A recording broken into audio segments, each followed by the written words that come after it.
পল্লিগ্রাম TV চ্যানেলের সাবেক জনপ্রিয় অভিনেতা শফিক বর্তমান সময়ে বিভিন্ন ধরনের টানাপোড়েনে রয়েছেন। এই সময় তিনি পুলিশ কাস্টাডিতে রয়েছেন। তবে তার জীবনের কিছু পরিবর্তনের সাক্ষী হিসেবে রয়ে গেছে আরজে লাভ গ্রুপ।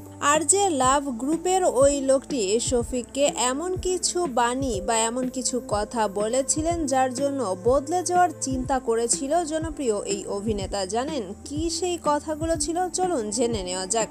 আরজে লাভ গ্রুপের ওই লোকটি শফিককে বলেছিল, জীবনে কোনো ভুল থাকলে সেগুলো শুধরে নেওয়া উচিত। ভুল শুধরে সামনে এগিয়ে চলাই প্রতিটা মানুষের কর্তব্য।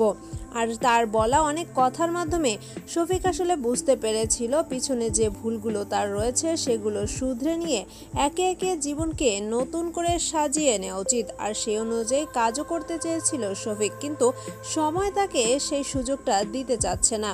তবে শফিক এবং তার ভক্তরা মনে করেন আরজে লাভ গ্রুপের ওই লোকটির বলা কথা অনুযায়ী এই চড়াই উতরাই পেরিয়ে শফিক আবারও একজন ভালো মানুষ এবং ভালো অভিনেতা হিসেবে দর্শকদের সামনে আত্মপ্রকাশ করবে। ভিডিওটি ভালো লাগলে অবশ্যই আমাদের চ্যানেলটি সাবস্ক্রাইব করবেন।